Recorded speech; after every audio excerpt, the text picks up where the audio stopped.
ایوب باب نمبر 38 خدا کا جواب۔ پھر خدا خود ایوب سے ہم کلام ہوا۔ طوفان میں سے نے اسے جواب دیا، یہ کون ہے جو سمجھ سے خالی باتیں کرنے سے میرے منصوبے کے صحیح مطلب پر پردہ ڈالتا ہے؟ مرد کی طرح کمر بستہ ہو جا، میں تجھے سوال کرتا ہوں اور تو مجھے تعلیم دے۔ تو کہاں تھا جب میں نے زمین کی بنیاد رکھی؟ اگر تجھے اس کا علم ہو تو مجھے بتا۔ کس نے اس کی لمبائی اور چوڑائی مقرر کی؟ کیا تجھے معلوم ہے؟ کس نے ناپ کر اس کی پیمائش کی؟ اس کے ستون کس چیز پر لگائے گئے؟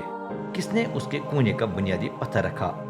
اس وقت جب صبح کے ستارے مل کر شادیانہ بجا رہے، تمام فرشتے خوشی کے نعرے لگا رہے تھے۔ جب سمندر رحم سے پھوٹ کر نکلا تو کس نے دروازے بند کر کے اس پر قابو پایا؟ اس وقت میں نے بادلوں کو اس کا لباس بنایا اور اسے گھنے اندھیرے میں یوں لپیٹا جس طرح نوزاد کو پوتڑوں میں لپیٹا جاتا ہے۔ اس کی حدود مقرر کر کے میں نے اسے روکنے کے دروازے اور کنڈے لگائے۔ میں بولا، تجھے یہاں تک آنا ہے، اس سے آگے نہ بڑھنا، تیری رعبدار لہروں کو یہیں رکنا ہے۔ کیا تو نے کبھی صبح کو حکم دیا یا اسے طلوع ہونے کی جگہ دکھائی تاکہ وہ زمین کے کناروں کو پکڑ کر بے دینوں کو اس سے جھاڑ دے؟ اس کی روشنی میں زمین یوں تشکیل پاتی ہے جس طرح مٹی جس پر مہر لگائی جائے، سب کچھ رنگدار لباس پہنے نظر آتا ہے۔ تب بے دینوں کی روشنی روکی جاتی، ان کا اٹھایا ہوا بازو توڑا جاتا ہے۔ کیا تو سمندر کے سرچشموں تک پہنچ کر اس کی گہرائیوں میں سے گزرا ہے؟ کیا موت کے دروازے تجھ پر ظاہر ہوئے؟ تجھے گھنے اندھیرے کے دروازے نظر آئے ہیں؟ کیا تجھے زمین کے وسیع میدانوں کی پوری سمجھ آئی ہے؟ مجھے بتا اگر یہ سب کچھ جانتا ہے۔ روشنی کے منبع تک لے جانے والا راستہ کہاں ہے؟ اندھیرے کی رہائش گاہ کہاں ہے؟ کیا تو انہیں ان کے مقاموں تک پہنچا سکتا ہے؟ کیا تو ان کے گھروں تک لے جانے والی راہوں سے واقف ہے؟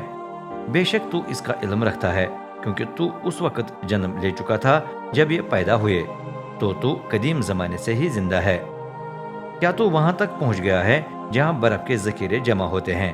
کیا تو نے اولوں کے گوداموں کو دیکھ لیا ہے؟ میں انہیں مصیبت کے وقت کے لیے محفوظ رکھتا ہوں، ایسے دنوں کے لیے جب لڑائی اور جنگ چھڑ جائے۔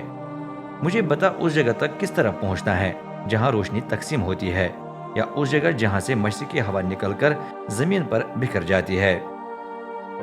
کس نے موسلا دھار بارش کے لیے راستہ اور گرجتے طوفان کے لیے راہ بنائی تاکہ انسان سے خالی زمین اور غیر آباد ریگستان کی آبپاشی ہو جائے، تاکہ ویران و سنسان بیابان کی پیاس بجھ جائے اور اس سے ہریالی پھوٹ نکلے؟ کیا بارش کا باپ ہے؟ کون شبنم کے قطروں کا والد ہے؟ برف کس ماں کے پیٹ سے پیدا ہوئی؟ جو پالا آسمان سے آ کر زمین پر پڑتا ہے، کس نے اسے جنم دیا؟ جب پانی پتھر کی طرح سخت ہو جائے بلکہ گہرے سمندر کی سطح پر جم جائے تو کون یہ سر انجام دیتا ہے؟ کیا تو خوشے پروین کو باندھ سکتا یا جوزے کی زنجیروں کو کھول سکتا ہے؟ کیا تو کروا سکتا ہے کہ ستاروں کے مختلف جرمٹ ان کے مقررہ اوقات کے مطابق نکل آئیں؟ کیا تو دبی اکبر کی اس کے بچوں سمیت قیادت کرنے کے قابل ہے؟ کیا تو آسمان کے قوانین جانتا یا اس کی زمین پر حکومت متعین کرتا ہے؟ کیا جب تو بلند آواز سے بادلوں کو حکم دے تو وہ تجھ پر موسلادھار بارش برساتے ہیں؟ کیا تو بادل کی بجلی زمین پر بھیج سکتا ہے؟ کیا وہ تیرے پاس آ کر کہتی ہے میں خدمت کے لیے حاضر ہوں؟ کس نے مصر کے لک کو حکومت دی، مرغ کو سمجھ عطا کی؟ کس کو اتنی دانائی حاصل ہے کہ وہ بادلوں کو گن سکے؟